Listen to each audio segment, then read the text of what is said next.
Seorang jemaah haji asal Sidoarjo, Jawa Timur sepulang dari menunaikan ibadah haji melayangkan gugatan kepada Menteri Agama Yakut Kholil Quemas atas dugaan buruknya pelayanan penyelenggaraan haji 2023.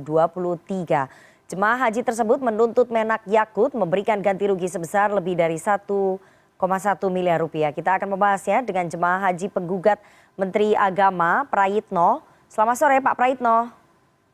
Selamat sore, Assalamualaikum warahmatullahi wabarakatuh. Waalaikumsalam. Pak Prayitno, apa dasar Anda menggugat Menteri Agama lebih dari 1 miliar rupiah? Jadi kloter 17, yang saya kan kloter 17 embarkasi Surabaya, itu 11 kali tidak dikasih jatah makan. Nah, pengumuman itu diumumkan 1 minggu sebelumnya. Nah, waktu di Mekah diumumkan oleh ketua kloter bahwa nanti kita tidak dapat makan 3 hari. 3 hari itu kan 9 kali. Alasannya apa? Nah, alasannya itu yang membuat para jamaah haji itu terheran-heran. Alasannya karena cateringnya lebih fokus ke Arafah dan Mina. Makanya kita tidak dikasih jatah makan tanpa kompensasi, tanpa apapun. Nah, untuk makan sehari-hari selama 3 hari itu kita urunan 50.000 buat peralatan masak, magicom, penggorengan, terus panci juga buat beli sembako. Setelah itu habis jatah untuk 1 hari setengah kita urunan lagi 50.000 untuk beli sembako. Nah, dasarnya itu sebelum kita tidak dikasih makan, sebetulnya kita ini sudah sabar dan ikhlas. Jadi kita dari Madinah sampai Mekah itu sarapan itu kita anggap tidak layak. Cuma nasi sama orek tahu tempe. Cuma itu aja. Cuma karena kita ini berangkat dari Surabaya ini, kita ini bekal pakaian, bekal uang, dan bekal sabar dan ikhlas. Makanya dikasih makan itu kita sabar dan ikhlas. Ketika kita tidak dikasih makan, baru bertanya-tanya sama ini loh. Kita ini berangkat haji ini bayar dengan yang cukup untuk makan selama di Tanah Suci. Kok ini tiba-tiba 3 hari nggak dapat makan? Padahal pengumuman dari sebelum kita berangkat di manasik haji, itu kita diberi keterangan bahwa selama di Tanah Suci kita mendapat jatah makan full. Dari 3 kali, sarapan, makan siang, dan makan malam itu makanan berat, bukan snack. Baik. Jadi itu. Jadi selama 3 hari Anda dan jemaah haji dari kloter Anda ini tidak mendapatkan makan ya? Untuk khusus di hotel di Mekah itu tidak dapat makan 9 hari. Oke, untuk khusus di Mekah 9 hari ya? Di Musdalifah yang seperti di tayangan itu, kita tidak dikasih sarapan. Dengan kondisi panas, tidak dikasih sarapan, tidak ada minum. Baik.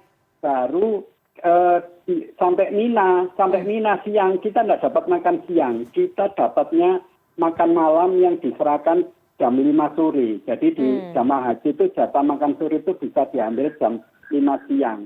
Padahal kita posisi kepanasan, ditelantarkan, yang seharusnya janjinya kita dijemput di Musdalifah setelah sholat subuh, itu mulai dijemput itu jam 9 lebih. Saya sendiri dijemput jam 11 siang, kondisi belum sarapan, belum makan siang, posisi dehidrasi dan masuk angin.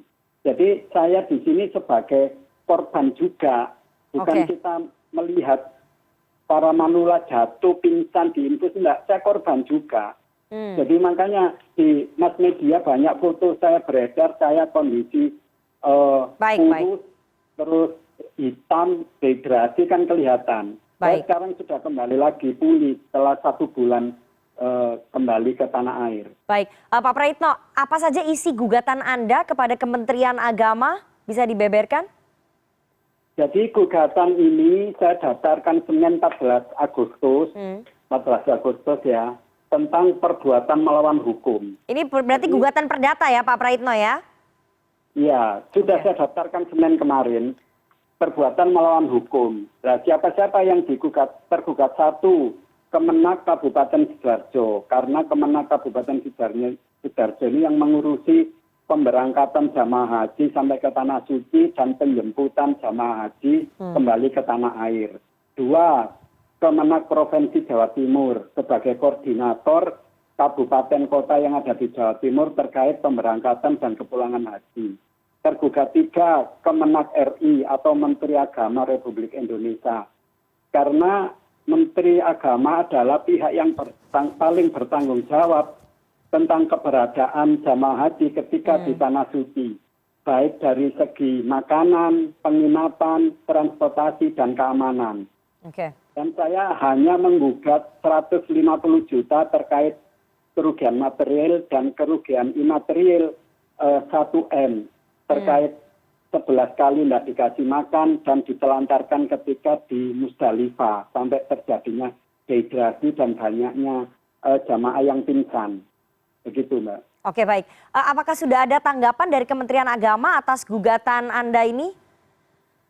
Jadi gini, sebelum gugatan ini saya daftarkan Senin kemarin, seminggu yang lalu, sekiranya 10 hari yang lalu, saya komunikasi dengan Kabag TU Kemenak Kabupaten Sidoarjo. Kebetulan saya kenal. Saya komunikasikan, ini saya mau gugat.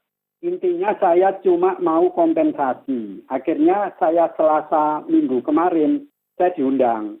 Ditemui Kepala Kemenak Kabupaten Sidoarjo, Kabag TU, Kabid Haji, dan 2 orang dari Kemenak Kabupaten Sidoarjo yang merupakan ketua kloter dan wakil ketua kloter.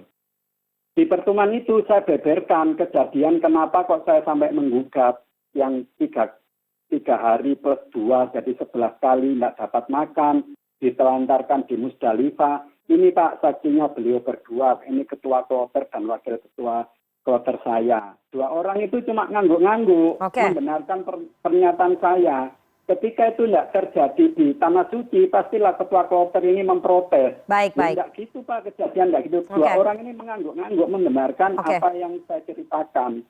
Ya, dari pertemuan itu tidak ada solusi apa yang menjadi perdamaian antara saya penggugat dan para tergugat.